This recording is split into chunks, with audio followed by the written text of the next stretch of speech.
Eu convido você, meu irmão, a abrir a sua Bíblia no livro de Isaías, no capítulo 4, versículo 1. Isaías, capítulo 4, versículo 1.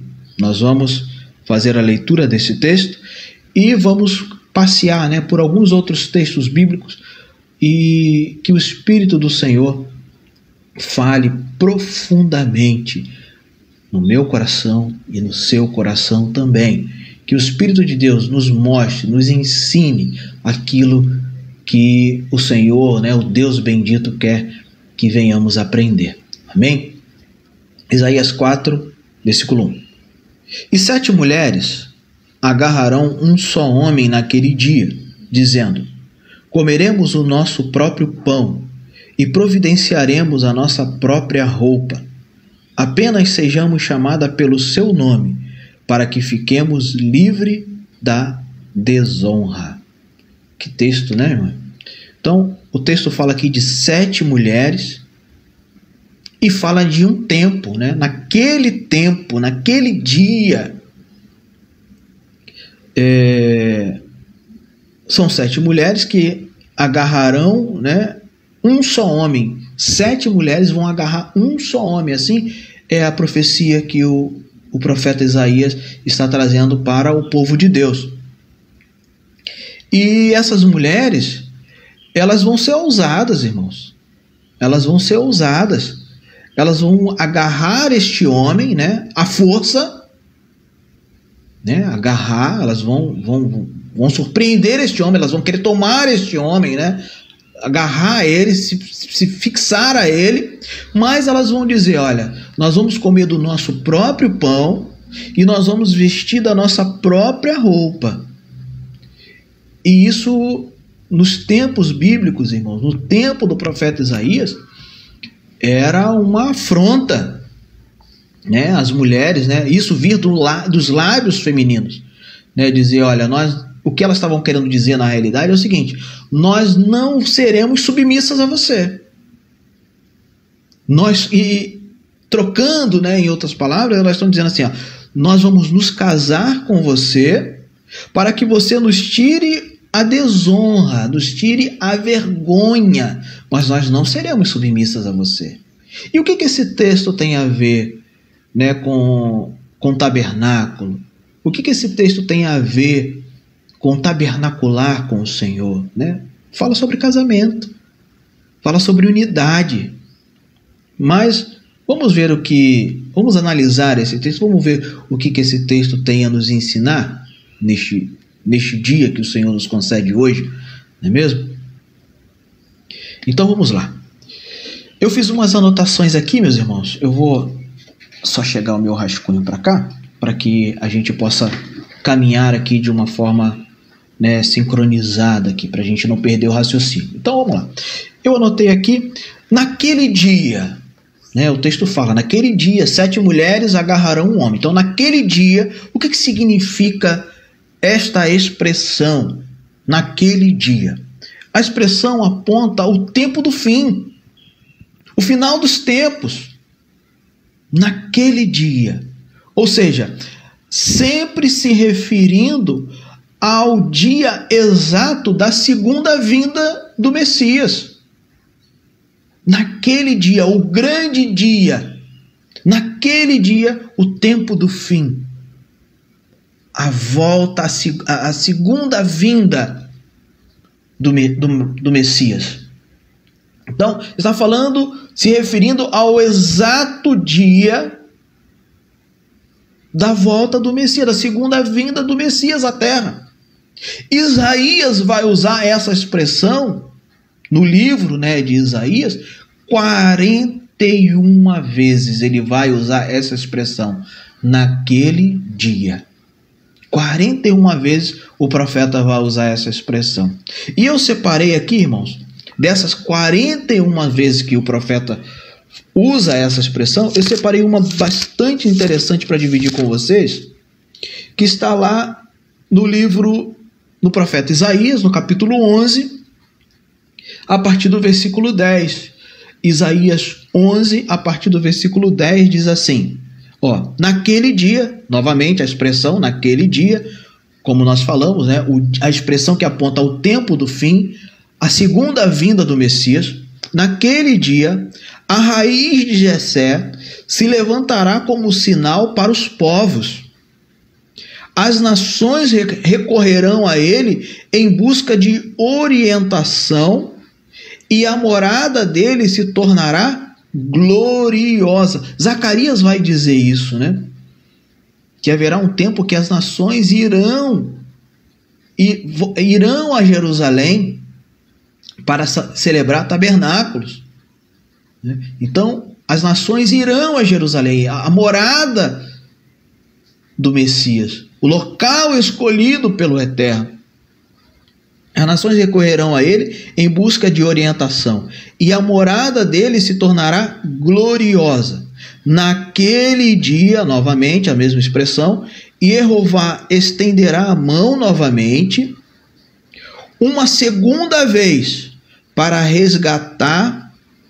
o resgate do seu povo que estiver na Assíria, no Egito, em Patros, em Cuxi, em Elão, em Sinear, em Amate e nas ilhas do mar. Ou seja, o Eterno estenderá a sua mão mais uma vez, enviando mais uma vez o seu filho, Yeshua, ao qual a igreja conhece como Jesus.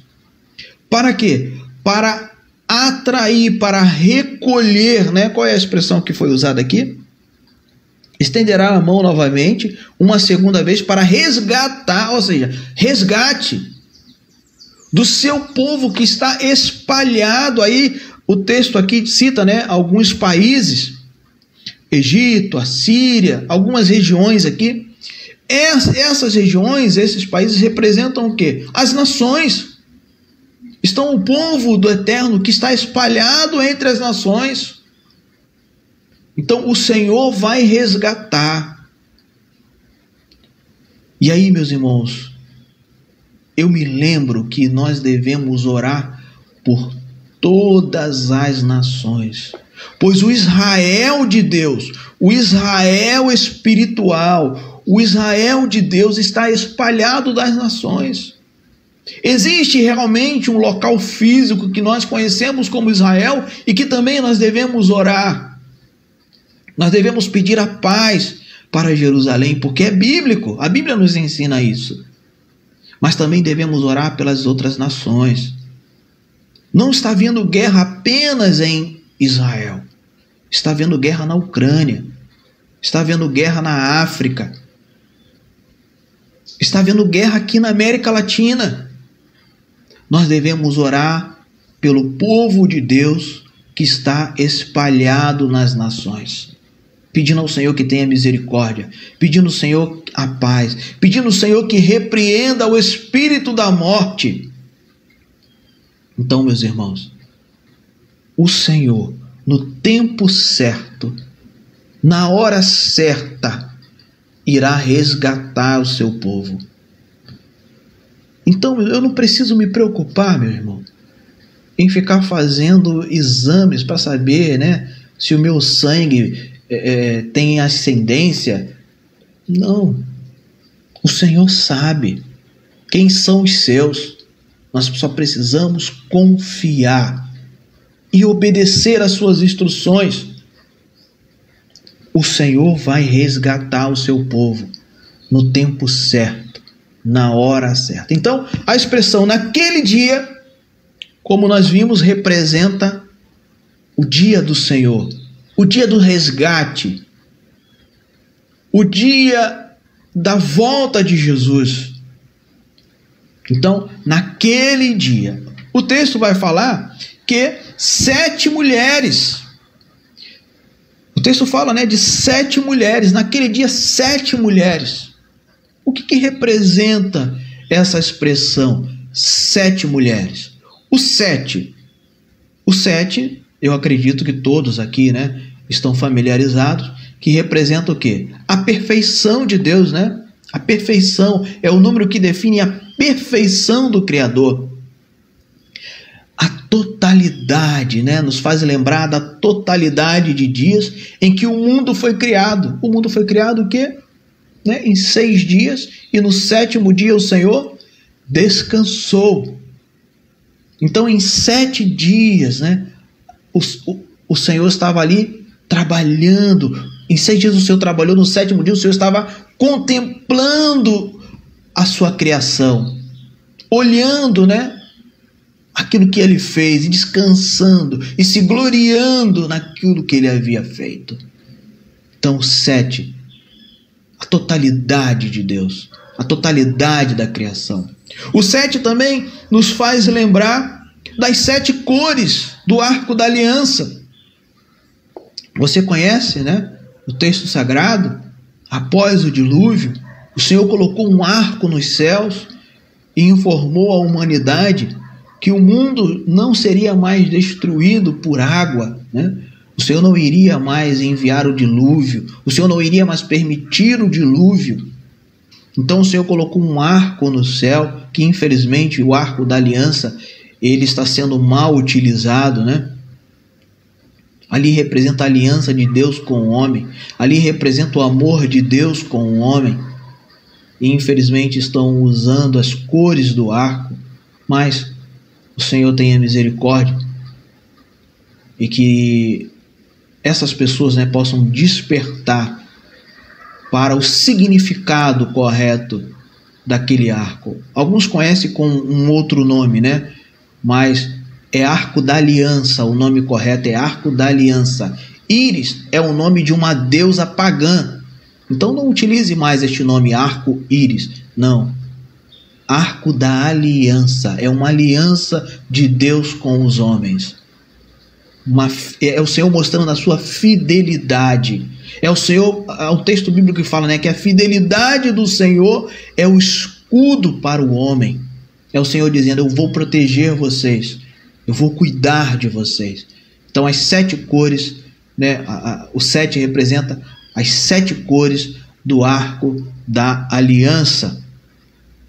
As 7 cores também, né, o 7 também representa as 7 notas musicais, os 7 selos do Apocalipse, as 7 igrejas do Apocalipse, a totalidade das trombetas, que também está escrito lá no Apocalipse, as 7 pragas.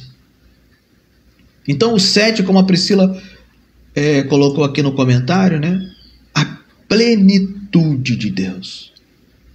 Naquele dia, 7 mulheres. Então 7 representa a plenitude. E as mulheres? O que significa o termo mulher? A mulher na Bíblia, irmãos, ela é um símbolo profético, tá? Um símbolo profético da igreja. É um símbolo, a mulher é um símbolo profético da igreja. E igreja aqui, irmãos, como eu disse já em um vídeo que nós já publicamos, a igreja representa todo o povo que chama pelo nome do Senhor. Todo o povo, seja ele gentil, judeu, né, brasileiro, japonês, paraguaio, todos os povos que chama pelo nome do Senhor, que busca o Senhor na sua palavra, é a igreja do Senhor. Então, 7 igrejas representam, 7 mulheres representam o quê? 7 igrejas. Mas não um número limitado, representa a plenitude, né? Os povos espalhados pelo mundo que buscam o Senhor, que chamam pelo nome do Senhor, que crê no Deus verdadeiro. Então, as mulheres representam a igreja. E eu separei um texto aqui que está lá no livro de Efésios, no capítulo 5, Efésios, no capítulo 5, versículo 22 e o versículo 25. Diz assim, Efésios 5, 22 ao 25. A esposa esteja sujeita ao marido, como ao Senhor, porque o marido é cabeça da esposa, assim como Cristo é cabeça da congregação, em algumas traduções está a igreja, e salvador desse corpo. De fato, assim como a congregação está sujeita ao Cristo, a esposa também deve estar sujeita ao marido em tudo. Marido, continue a amar a sua esposa, assim como também o Cristo amou a congregação e se entregou por ela. Então, meus irmãos, como eu disse, a mulher representa, é um símbolo profético da igreja. Paulo, escrevendo aos Efésios, diz o quê? Que a esposa deve estar sujeita ao marido, como a igreja deve estar disponível, né? Sujeita a Cristo. Obediência, submissão, caminhando de acordo com o Cristo. Então, o símbolo profético de mulher é igreja. A igreja deve estar sujeita ao marido dela. E nós vamos falar quem é o marido da igreja. Paulo já antecipa aqui, né? Paulo já diz que este marido é o Cristo. Então nós vamos caminhar. O texto de Isaías 4:1 vai dizer que naquele dia, nós já entendemos que aquele dia é o tempo do fim, é a volta de Jesus. 7, nós entendemos que é a plenitude de Deus. Mulher é o símbolo profético da igreja. E agora, ela vai dizer que vai falar sobre o nosso pão. Ela não quer comer do pão do marido. Ela não quer estar sujeita ao marido.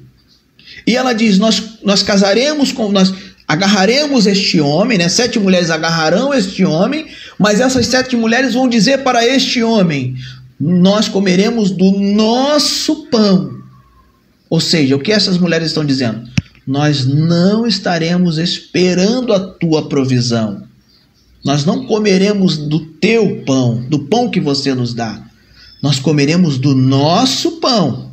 Vamos entender então. Nosso pão é uma declaração, né, como eu disse, inadmissível, partindo dos lábios femininos no tempo do profeta Isaías. Uma mulher que pretendia se casar nos tempos antigos não podia impor uma condição, e uma condição absurda como essa. As mulheres, naquele tempo do profeta, elas não eram contadas, elas não tinham vozes. Então aqui, nos tempos bíblicos, ao ler esta profecia, as pessoas se escandalizavam. Como que uma mulher vai dizer isso para um homem que não vai comer do pão que ele trouxer, do pão que ele dá? Então era algo absurdo, né? Uma mulher impor, uma mulher que estava querendo se casar, impor uma condição ao noivo. A mulher deveria ser mantida pelo marido e dele esperar o suprimento para todas as suas necessidades materiais. Irmãos, eu estou dizendo naquele tempo, tá? Naquele tempo. Os dias hoje são diferentes, mas a Bíblia, ela é a mesma. Então nós devemos o quê? Olhar os textos sagrados e tirar dos textos sagrados o princípio. O que aquele texto está querendo nos dizer para os nossos dias atuais? Que são situações, nós estamos vivendo tempos completamente diferentes. Hoje a mulher, ela precisa trabalhar, ela precisa contribuir, né, com o marido. Muitas vezes as mulheres são as que estão suprindo a casa, trazendo os recursos para casa, né? Mas aqui nós estamos tentando trazer o princípio, tá, irmão, do texto sagrado. Então, naquele tempo, a mulher que queria se casar, ela não poderia impor, né, a sua sugestão. Ela não poderia impor nada, né? eu até coloquei aqui, impor uma condição. Ela não poderia. Então ela tinha que esperar o suprimento do marido. Ela tinha que comer daquilo que o marido trazia para casa. E o texto sagrado aqui, esse texto profético, Isaías está usando aqui figuras, símbolos, para mostrar algo que vai acontecer no futuro. Isaías estava alertando o povo de Deus. Vai chegar um tempo, haverá um tempo em que as igrejas vão querer impor ao noivo uma condição. Haverá um tempo que as igrejas não estarão submissas ao noivo. E o texto e o profeta vai usando de símbolos para alertar a igreja, chamar a atenção da igreja. E parece que Isaías está escrevendo para os nossos tempos. Parece que Isaías é contemporâneo nosso. Parece que ele escreveu hoje. Uma igreja que não quer ser mantida pelo seu marido. Não quer esperar nele. Não quer esperar o seu suprimento para as suas necessidades.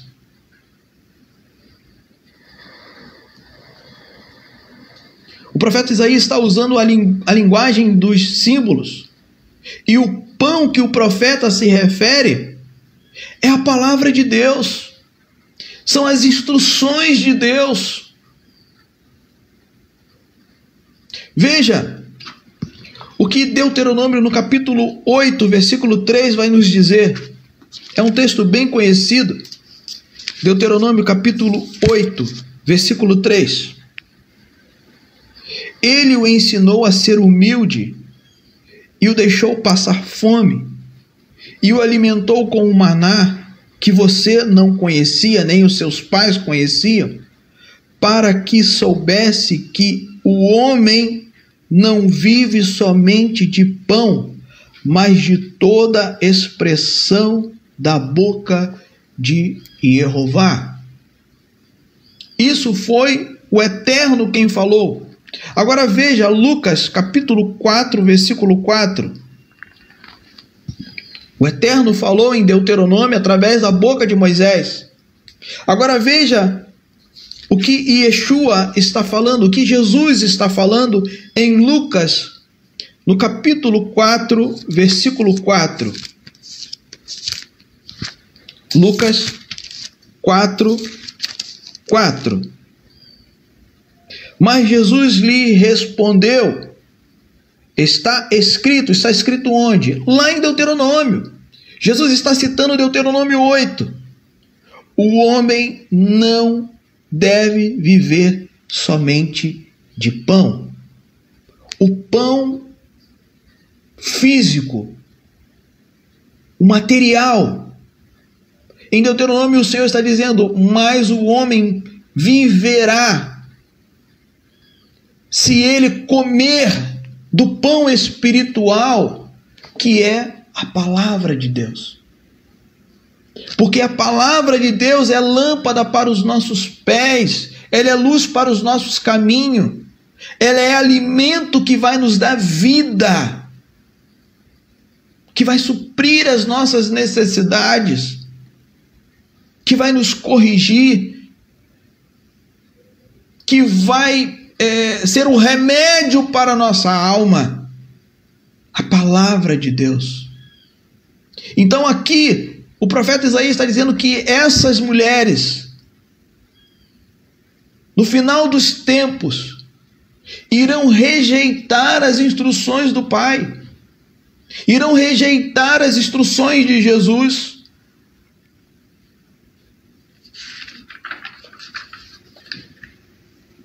As mulheres afirmam que não querem o alimento sólido e perfeito do noivo.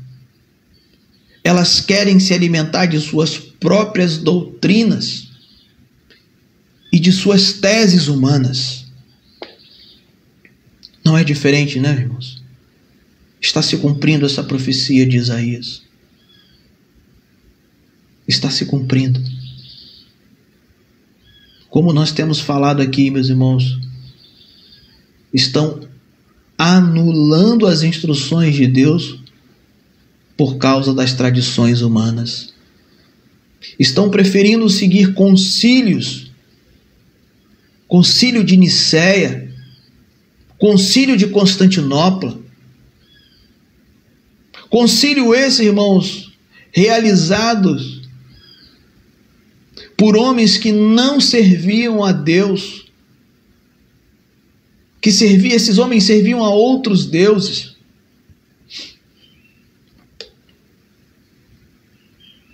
Chamados sábios, né? Há quem sempre gosta de declarar, né? Não, os sábios nos ensinam, os sábios nos ensinam. E muitas vezes esses sábios estão indo contra as instruções de Deus. Mas a igreja prefere seguir estes sábios. A igreja prefere seguir os chamados pais da igreja, que muitas vezes nem estavam dentro da igreja, na comunhão dos santos. Haverá um tempo em que 7 mulheres agarrarão um homem e dirão: comeremos do nosso próprio pão. Vão rejeitar o pão espiritual. Vão rejeitar as instruções de Deus. E essas mulheres também disseram para o homem: nos vestiremos do que é nosso. Nos vestiremos do que é nosso. As mulheres querem se vestir dos seus próprios vestidos. As 7 mulheres não querem depender do marido. Elas rejeitam o vestido de noiva, o vestido do noivo.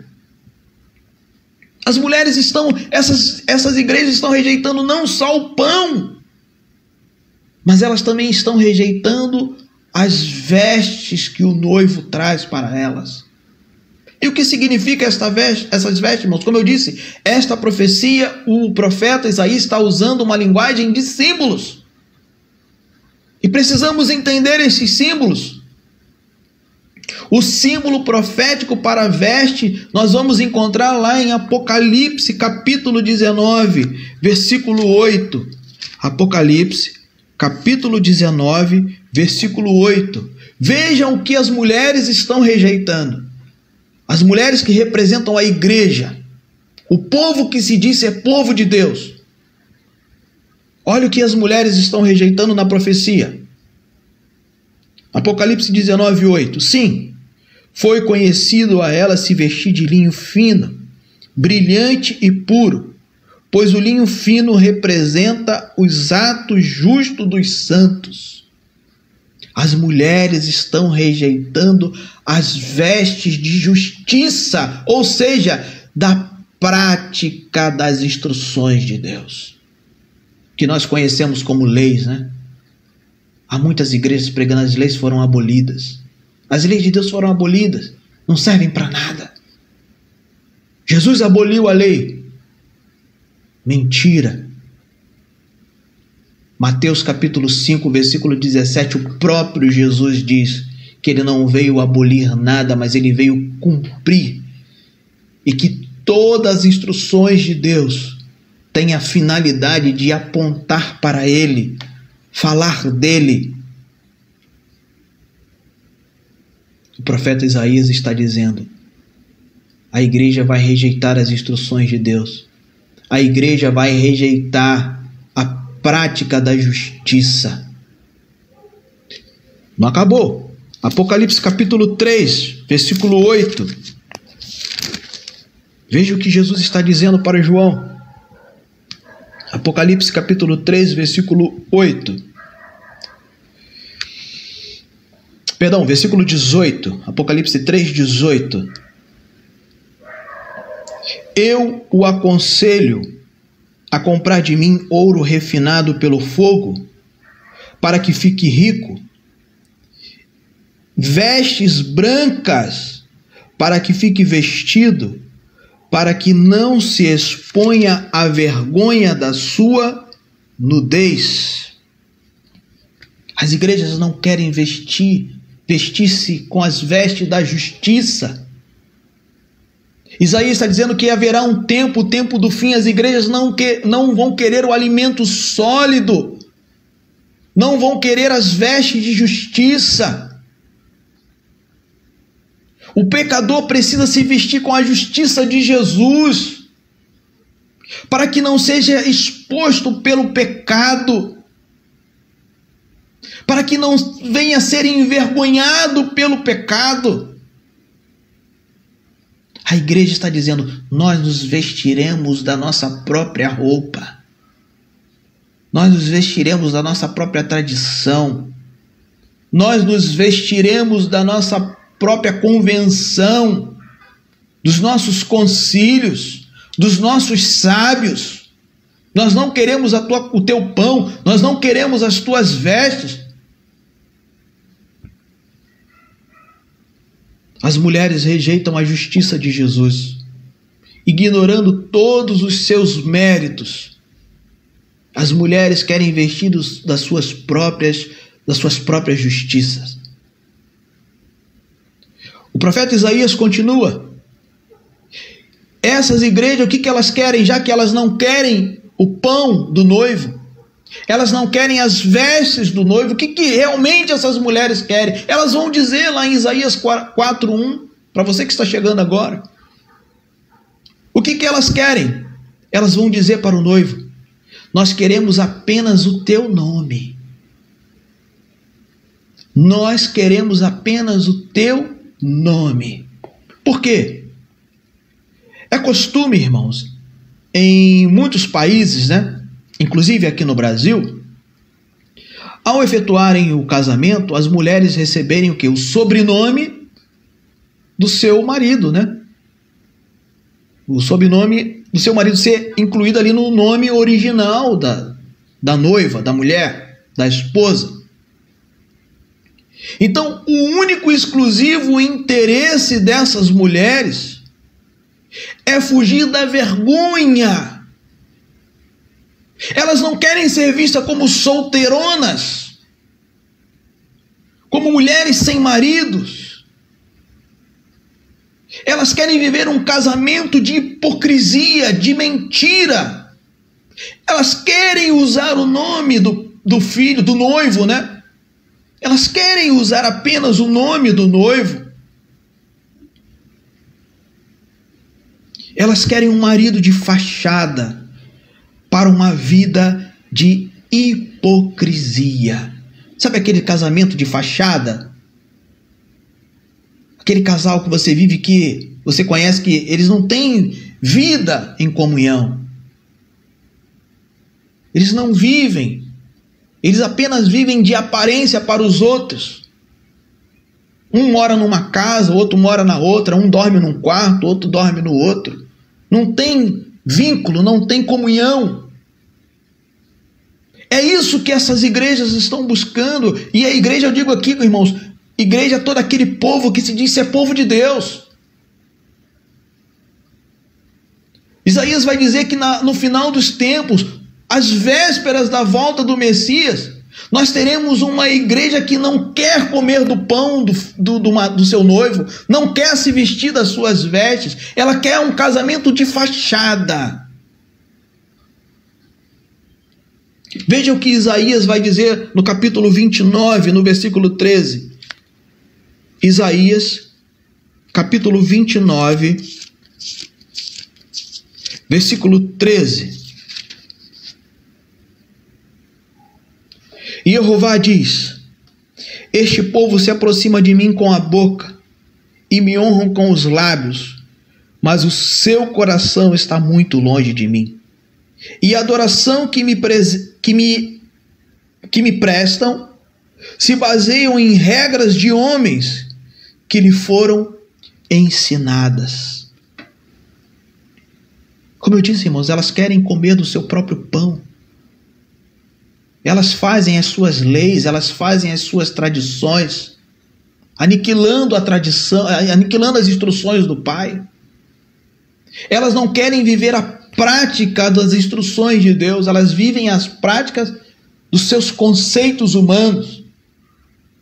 Mas elas estão adorando ao Pai no Shabat, nos domingos, durante a semana. Há reuniões de orações, há reuniões de culto, há assembleias reunidas. Assembleia que eu digo, irmãos, não é o nome denominacional de uma igreja, não. É a reunião. Eles se reúnem, eles se congregam em nome de Deus. Usam o nome de Deus, como Isaías está dizendo.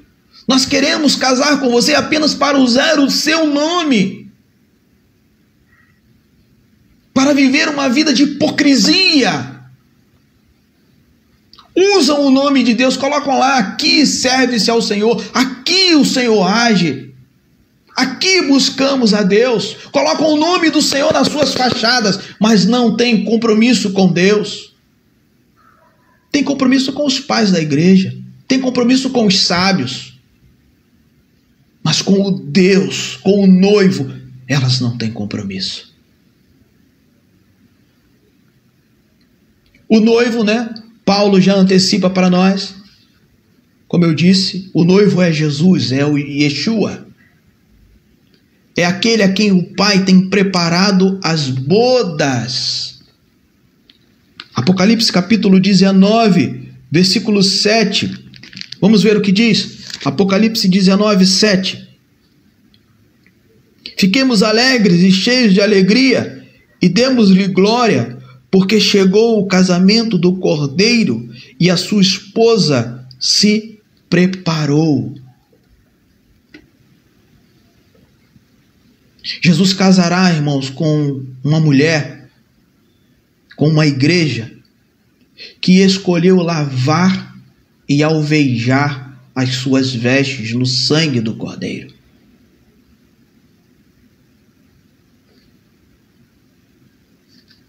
É Jesus quem essas mulheres de Isaías 4:1 estão buscando para desfrutar da fama do seu nome.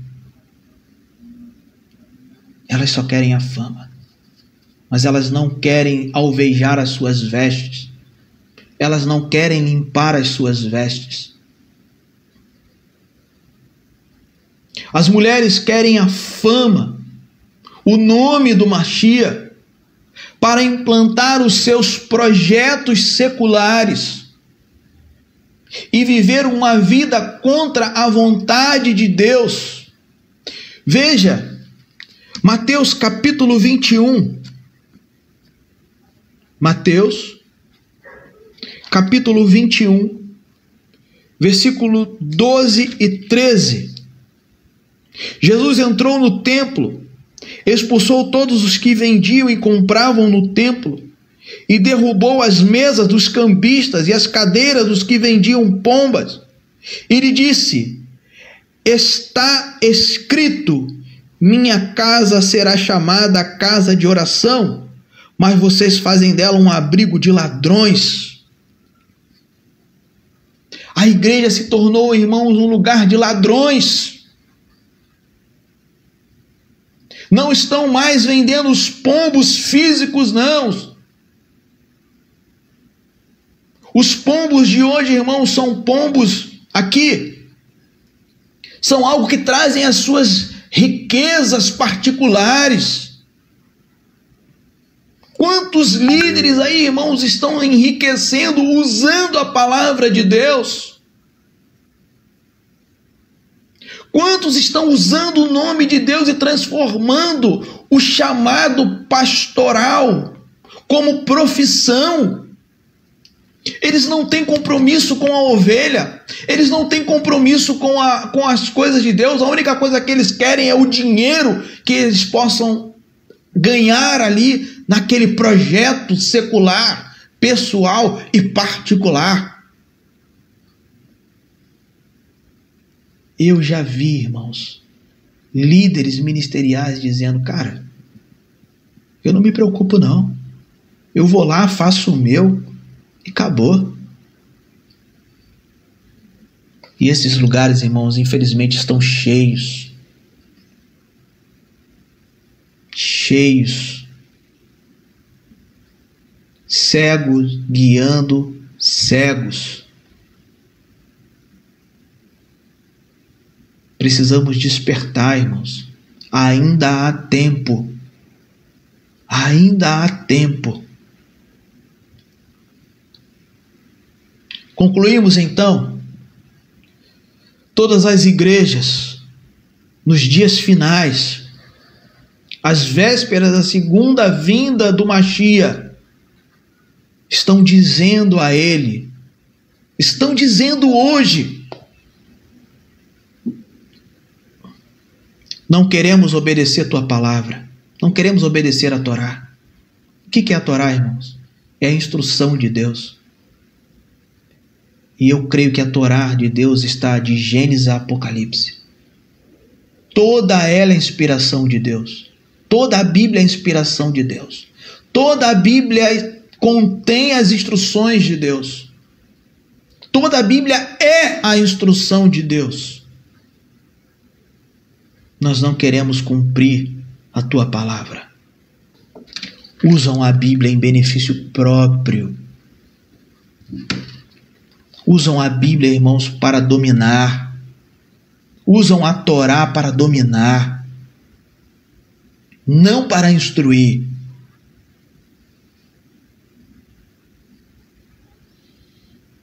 Não queremos obedecer a tua palavra. Nós criamos nossas próprias doutrinas. Quantas igrejas temos no Brasil, irmão? Milhares. E volto a repetir. Igreja que eu digo é tudo, irmãos. É a igreja, é a congregação, é a Beit, como é que chama? A sinagoga. Tudo isso para mim é igreja. Quantas nós temos no Brasil hoje? Milhares. Cada uma com a sua doutrina. Cada um com a sua visão teológica. Milhares. Nós criamos nossas próprias doutrinas. Nossos próprios méritos são suficientes para conquistar tudo. Elas acham que o sacrifício de Jesus, os méritos de Jesus não servem para nada. Tanto é que há uma festa chamada Yom Kippur, que o povo está ali pagando um preço que Jesus já pagou.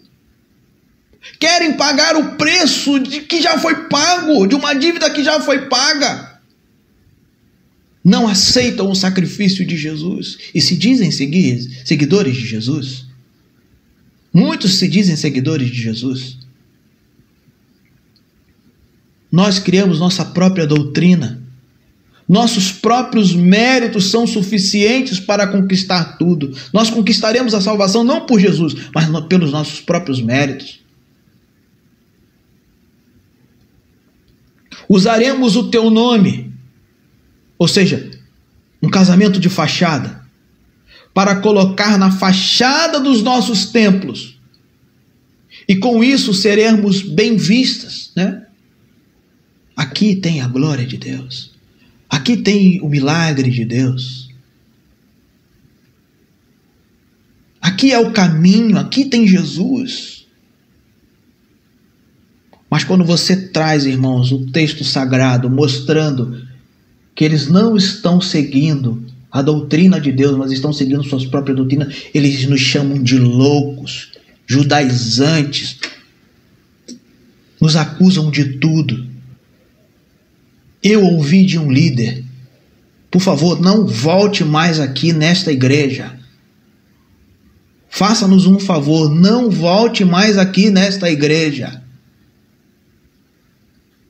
Nos chamam de tudo, nos tomam como loucos.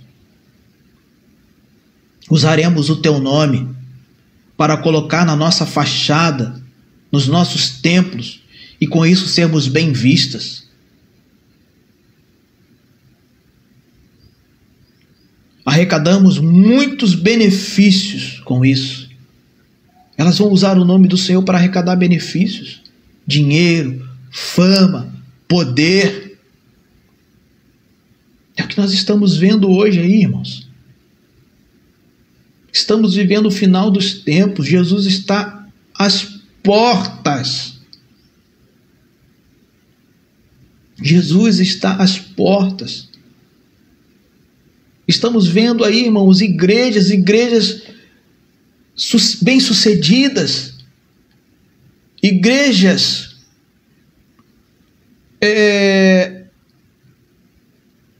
com histórias, né? Se afastando, irmãos, se afastando cada vez mais da palavra de Deus. Guardam todo tipo de festa, mas as festas bíblicas é maldição, nós não guardaremos. Temos a nossa própria doutrina. Seguindo instruções que não são instruções de Deus. Vejam o que Paulo está escrevendo a Timóteo em 1 Timóteo capítulo 4, versículo 1 e 2. 1 Timóteo capítulo 4, versículo 1 e 2.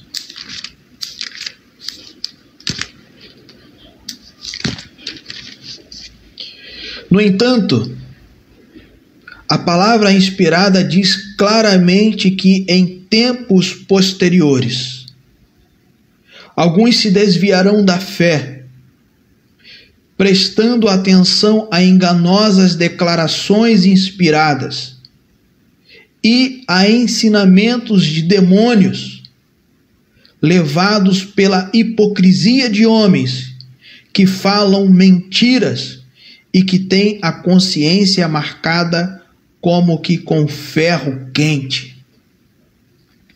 Homens mentirosos, hipócritas, usados pelo demônio, estão guiando o povo a se afastar de Deus.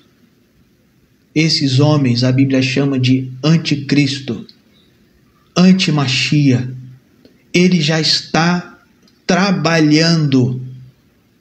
Ele só ainda não se manifestou, mas ele já está trabalhando no meio da igreja, afastando o povo das sagradas escrituras e buscando a adoração para ele mesmo, ensinando um falso Cristo. A Bíblia fala do verdadeiro Cristo, e esses homens cheios do demônio estão ensinando um falso Cristo, e há muitos que estão abandonando a fé e se deixando levar por estes. Elas só querem que Jesus tire elas do opróbrio, né? Da vergonha.